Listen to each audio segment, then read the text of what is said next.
فقد قال الله تبارك وتعالى في القرآن المجيد والفرقان الحميد. أعوذ بالله من الشيطان الرجيم. بسم الله الرحمن الرحيم.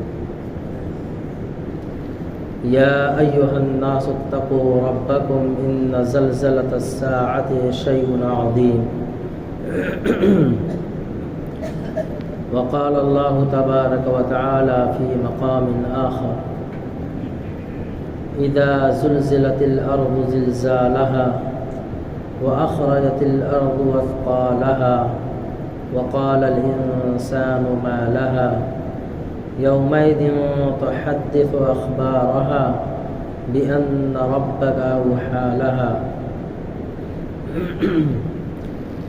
آمنت بالله صدق الله مولانا العظيم وصدق رسوله النبي الكريم ونحن على ذلك من الشاهدين والشاكرين والحمد لله رب العالمين. سبحانك لا علم لنا إلا ما علمتنا إنك أنت العليم الحكيم. رب اشرح لي صدري ويسر لي أمري واحلل عقدة من لساني يفقهوا قولي. اللهم صل على سيدنا مولانا محمد وعلى آل سيدنا مولانا محمد وبارك وسلم.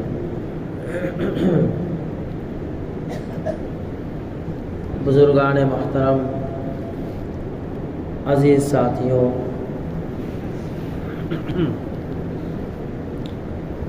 اس روئے زمین پر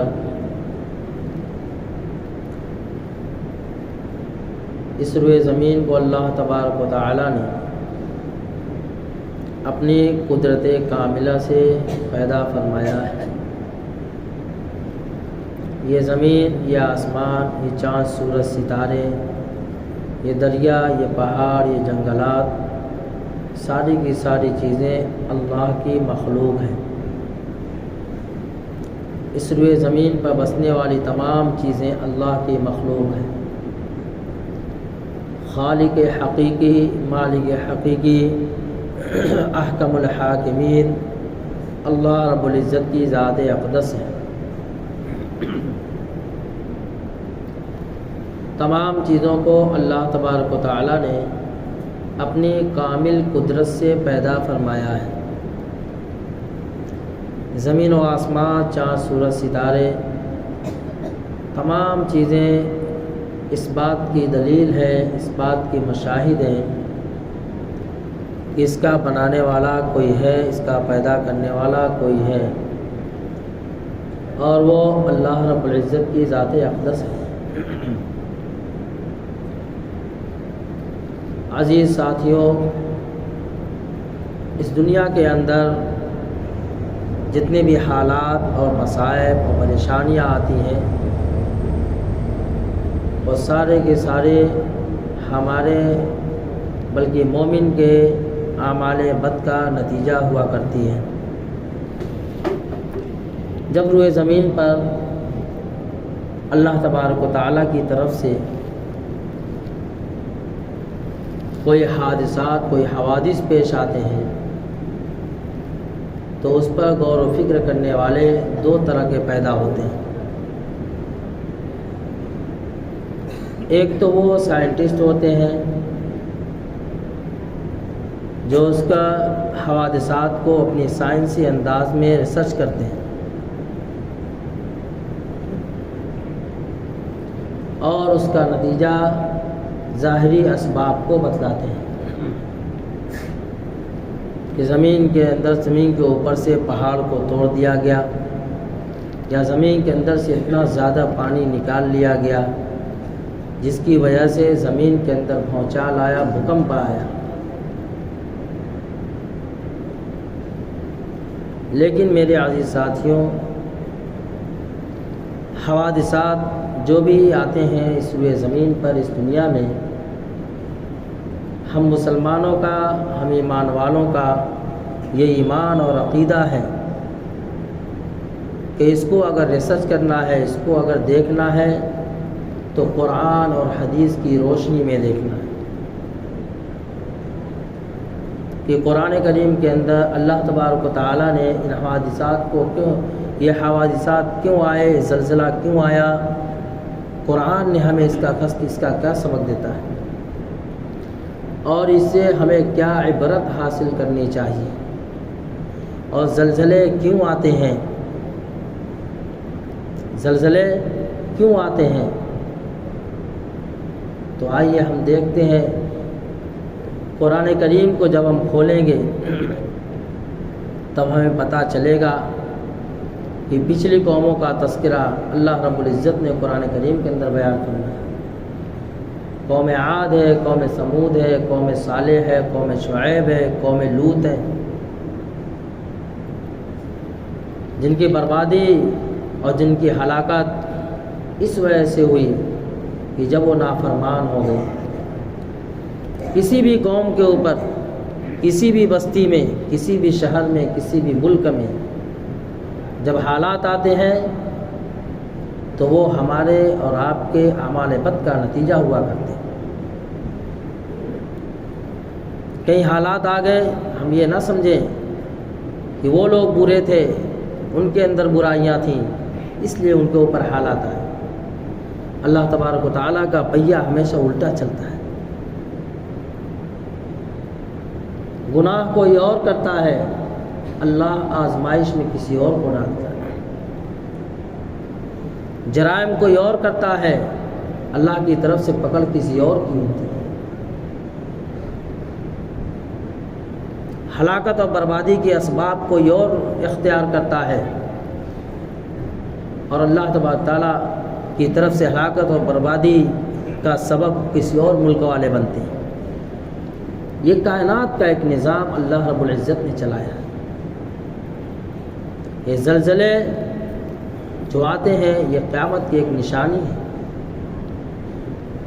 جس کے بارے میں قرآن کریم نے بیان فرمایا، یا ایھا الناس اتقوا ربکم، اے لوگو تم اپنے پیدا کرنے والے سے ڈرو۔ یا ایھا الناس اتقوا ربکم، اے لوگو تم اپنے پیدا کرنے والے سے ڈرو، تم اپنے رب سے ڈرو۔ ان زلزلۃ الساعۃ شیء عظیم، کہ وہ دن بڑا خطرناک ہوگا، وہ دن بڑا دردناک ہوگا، وہ دن دل کو ہلا دینے والا ہوگا۔ یہ زلزلہ ایک بڑی نشانی ہے، قیامت کی ایک بڑی نشانی ہے، جو اللہ تبارک و تعالی وقتاً فوقتاً کہیں پہ نازل کرتے ہیں۔ اور جب زلزلہ آتا ہے تو اس وقت ہمیں کیا کرنا چاہیے؟ ہم نے یوٹیوب پہ، فیس بک پہ، انٹرنیٹ پہ، ٹی وی پہ، چینل پہ 2-4 دن سے ہم دیکھ رہے ہیں ترکی کے اندر زلزلہ آیا، سب نے دیکھا، سب کو معلوم، لیکن اس سے ہم نے کیا عبرت حاصل کی؟ یا زلزلہ جب آتے ہیں تو کیا صرف نافرمان قوموں پر ہی آتے ہیں؟ حضرت عمر فاروق رضی اللہ تعالیٰ عنہ کے زمانے میں ایک مرتبہ زلزلہ آیا، قحط سالی پڑی، قحط سالی پڑی، قحط پڑ گیا، امت پریشان حال ہے۔ اب ذرا ہم سوچیں، حضرت عمر فاروق رضی اللہ تعالیٰ عنہ کا زمانہ کیسا زمانہ تھا؟ عدل و انصاف کا زمانہ تھا، فتوحات کا زمانہ تھا، کسی کی مجال نہیں تھی کوئی ناانصافی کر دے کسی کے ساتھ، کسی میں جرات نہیں تھی کہ کوئی نماز چھوڑ دے۔ ایسے زمانے میں قحط سالی پڑی، حضرت عمر رضی اللہ تعالیٰ عنہ نے کیا حربہ اختیار کیا؟ لوگوں کو جمع کر کے اعمال بتلایا کہ لوگوں، رسول اللہ صلی اللہ علیہ وسلم کے زمانے میں جب تیز آندھی چلتی، اللہ کے رسول صلی اللہ علیہ وسلم اپنا رخ اللہ کے گھر یعنی مسجد کی طرف کر دیتے۔ جب تیز بارش ہوتی، رسول اللہ صلی اللہ علیہ وسلم لوگوں کے یہ تلقین کرتے، لوگوں سجدوں کی کثرت کرو،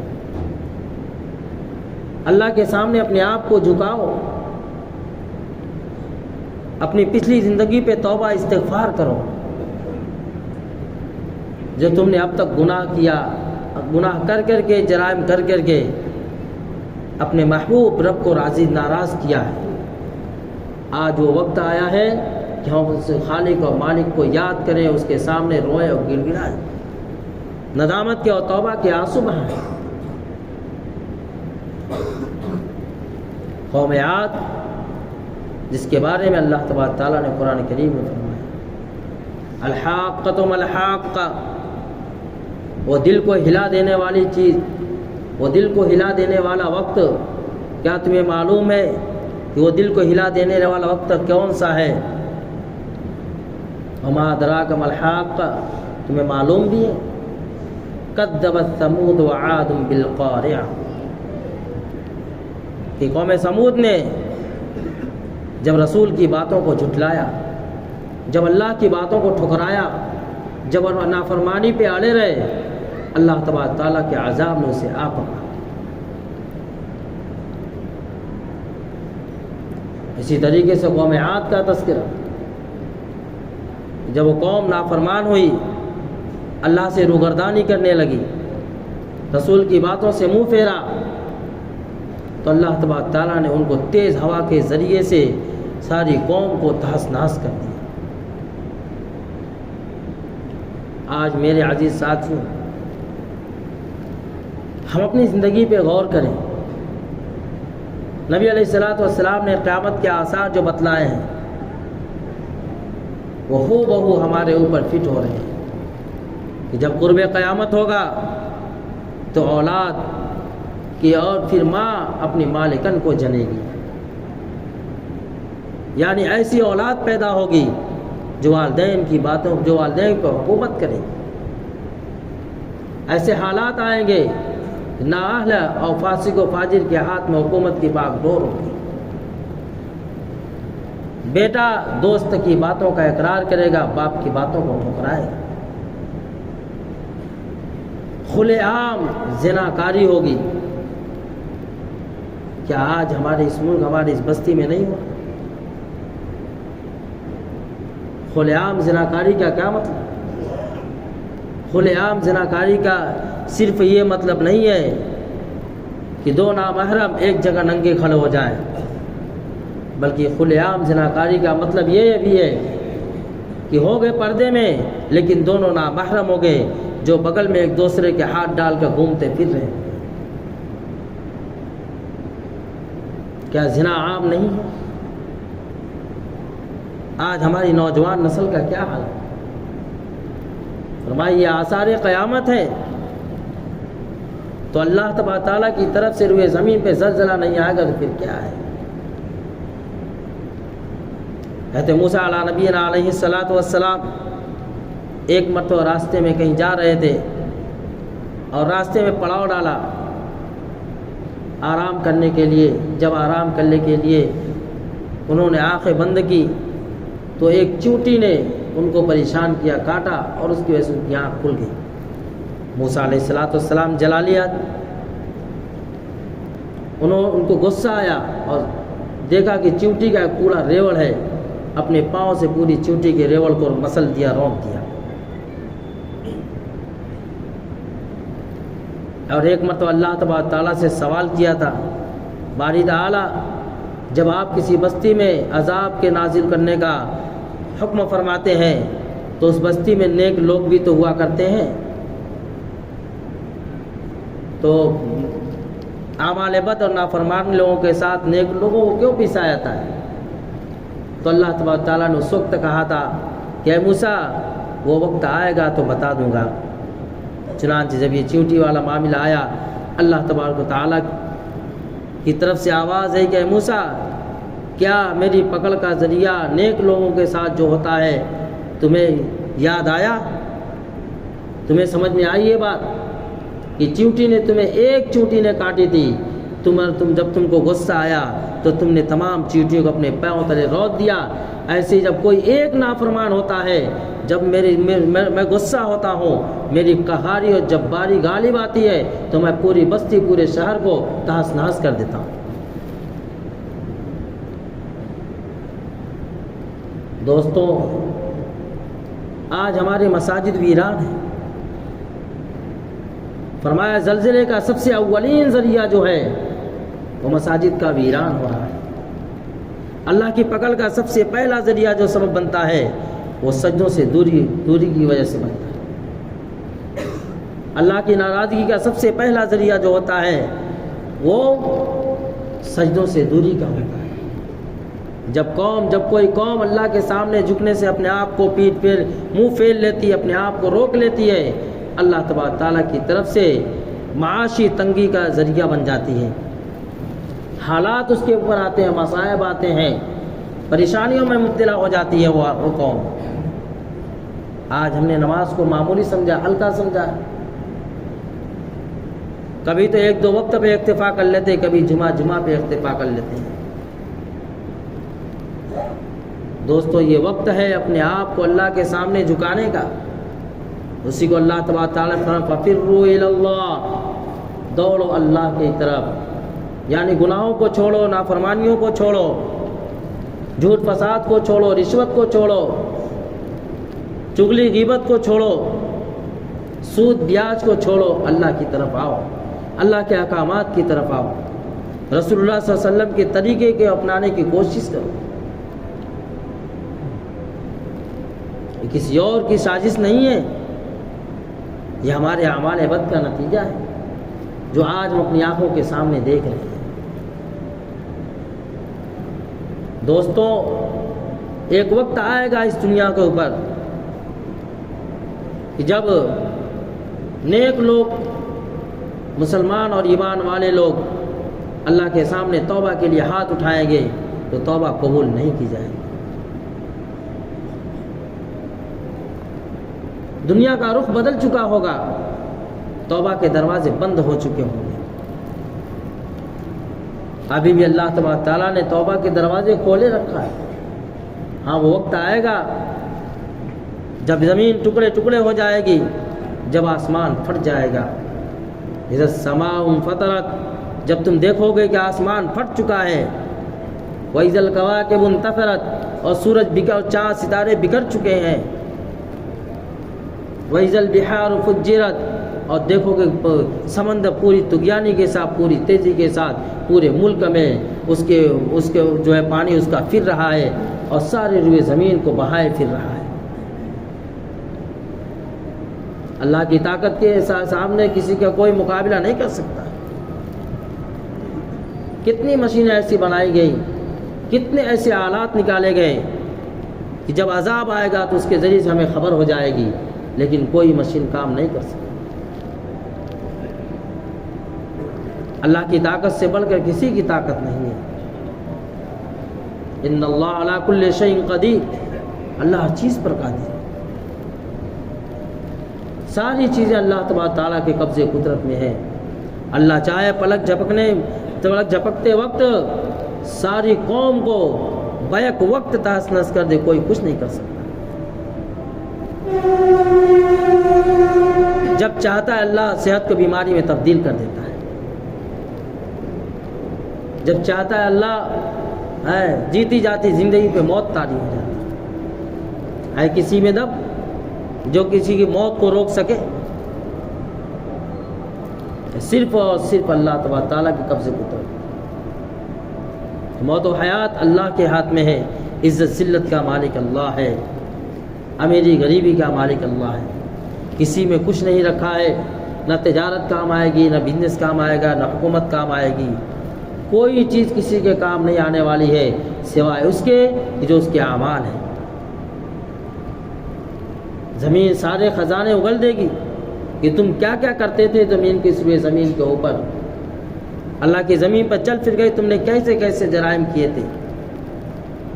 اذا زلزلت الارض زلزالها واخرجت الارض اثقالها وقال الانسان ما لها، پھر کہے گا یہ کیا چیزیں ہیں، یہ کیسی کیسی خبریں ہیں، یہ کیا کیا میرے سامنے لا کے رکھا جا رہا ہے۔ یومئذ تحدث اخبارها، ساری خبریں اس کے سامنے ہوں گی، ساری زندگی کے حالات اس کے سامنے ہوں گے۔ پھر وہ اپنی انگلی کو دانت تلے چبائے گا کہ ہائے میری بربادی، ہائے میری ہلاکت، میں کس بھول میں پڑا ہوا تھا، میں کیسی زندگی گزار رہا تھا۔ پھر اسی کو قرآن کریم نے بیان فرمایا فَأَمَّا مَنْ ثَقُلَتْ مَوَازِينُهُ فَهُوَ فِي عِيشَةٍ رَاضِيَةٍ، جس کے نام اعمال نیک ہوں گے اس کے نام اعمال کا پلہ بھاری ہوگا اور وہ عیش و عشرت کی زندگی گزار رہا ہوگا۔ وَأَمَّا مَنْ خَفَّتْ مَوَازِينُهُ فَأُمُّهُ هَاوِيَةٌ، اور جس کے اعمال نامے کا پلہ جھکا ہلکا ہوگا پھر اس کو تو حاویہ میں ڈالا جائے گا۔ پھر قرآن نے کہا کہ حاویہ تمہیں معلوم ہے، وہ حاویہ جہنم کی دہکتی ہوئی ایک آگ ہے جس میں اعمال بد کرنے والوں کو اور اللہ کے نافرمان لوگوں کو ڈال دیا جائے۔ دوستو، تمام انبیاء علیہ الصلوۃ والسلام نے اپنی قوم کو اللہ کے عذاب سے ڈرایا ہے، اس لیے ہم اللہ تبارک تعالیٰ کی طرف رجوع ہوں۔ جو لوگ چلے گئے شہید ہوئے ان کے لیے اللہ تبارک تعالیٰ سے دعا کریں، اور جو باقی ہیں ان کے سکون کے لیے اللہ تبارک تعالیٰ سے دعا کریں۔ اللہ تعالیٰ ان کے ساتھ مغفرت کا معاملہ فرمائے، پورے عالم میں چین سکون عطا فرمائے، اور اپنے گھر کے آباد کرنے کے ہم سب کے دلوں میں فکریں پیدا فرمائے۔ وآخر دعوانا الحمد للہ رب العالمین۔